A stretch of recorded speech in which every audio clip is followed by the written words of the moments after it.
Suicide to Kill the Justice League was a game that came to the dismay of many fans, mainly due to the fact of how they treated the Justice League and specifically on how they treated Arkham Batman. Yes, I know people are going to say that, oh yeah, it wasn't the real Arkham Batman and things like that, but at the time of the game's arrival, we didn't know that. So there was a good period of time where we all assumed that that was all the real Justice League and that was all like this like true face forward fact. But even though like it obviously like whatever they were going to say, even with everything that happened in the game, I honestly still believe that the game should have done something specifically different. I believe that the game should have killed Arkham Batman in a different way, because if they're going to kill him, I'm not going to be able to stop that. Obviously no one's going to be able to stop that, but there is one thing that they should have very much changed, and that is having Jason Todd, it's Arkham Knight, Jason Todd's Red Hood, just Jason Todd in general, be the one to pull the trigger. I'm specifically saying this because of the fact that Jason Todd has such a weird relationship with Batman specifically. We've seen him as the second Robin. We've seen him basically go and have his entire stint as being dead, coming back as the Arkham Knight, and working completely against Batman.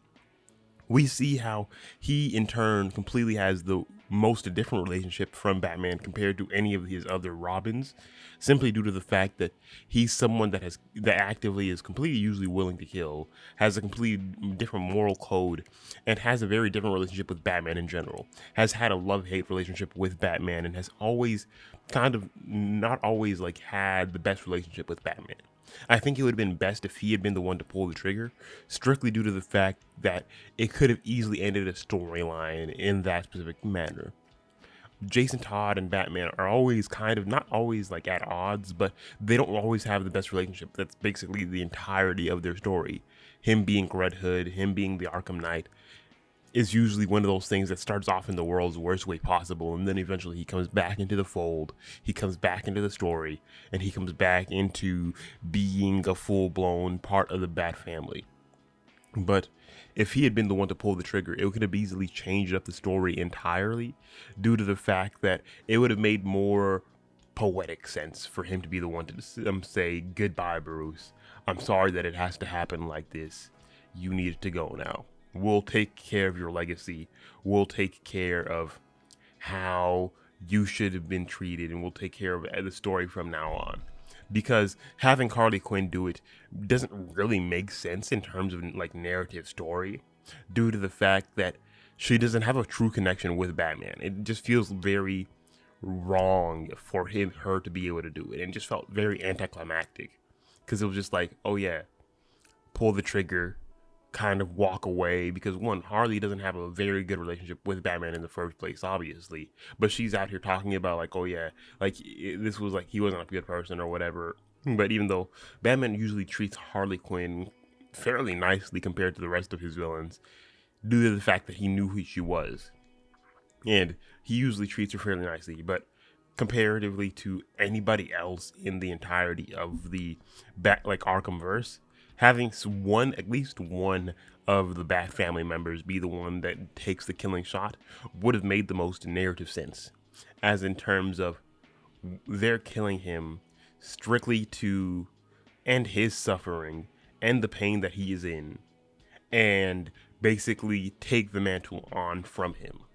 And that's hence why I'm saying Jason Todd should have been the one to do it. He has the most different relationship comparatively to anybody else in the Bat family, and he has the only relationship that I could actively see him being able to actively pull the trigger without completely just breaking down right as soon as that happens. It would have been more actually heartwarming, heartfelt, and would have made more sense for that to be the case, because you don't have to be out here going like, oh, this just happened. But why did it happen? It makes no sense. Like, why was this person the one to do it? Why didn't they put more thought into how they did it? Why is it just one blank shot without like really any real remorse? Just done, nothing else going on. It's just like a completely done situation. Why is it doing it, and why are they doing it in this fashion? Instead, we could have gotten a completely decently long fight scene.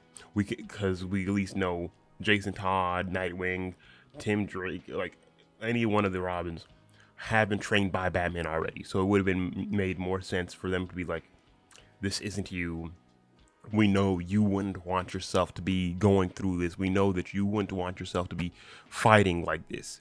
You wouldn't want yourself to be dealing with this kind of emotion, dealing with this kind of pain, being able to kill, being able to actively truly harm people that you've been caring about your entire life.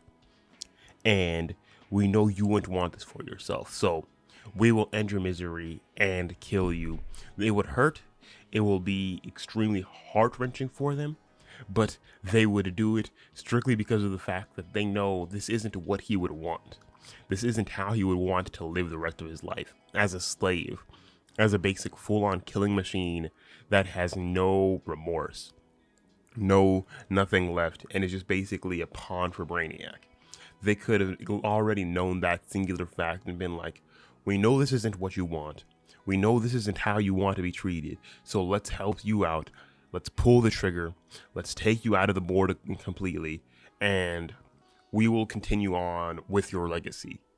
Pull a full-on legacy play and just go, your legacy was one of, yes, inspiring fear, yes, being able to save so many different people, but this new version, this completely brainwashed version of you, isn't the one that people would like to know. This isn't the version that anyone would like to have. Having at least one of the Bat family be on the Suicide Squad team would have made the most sense. Because one, it just makes the most, as I said, makes the most sense narratively. Because they have the biggest connection to Batman, and having Harley Quinn be the one to pull the trigger makes absolutely zero sense.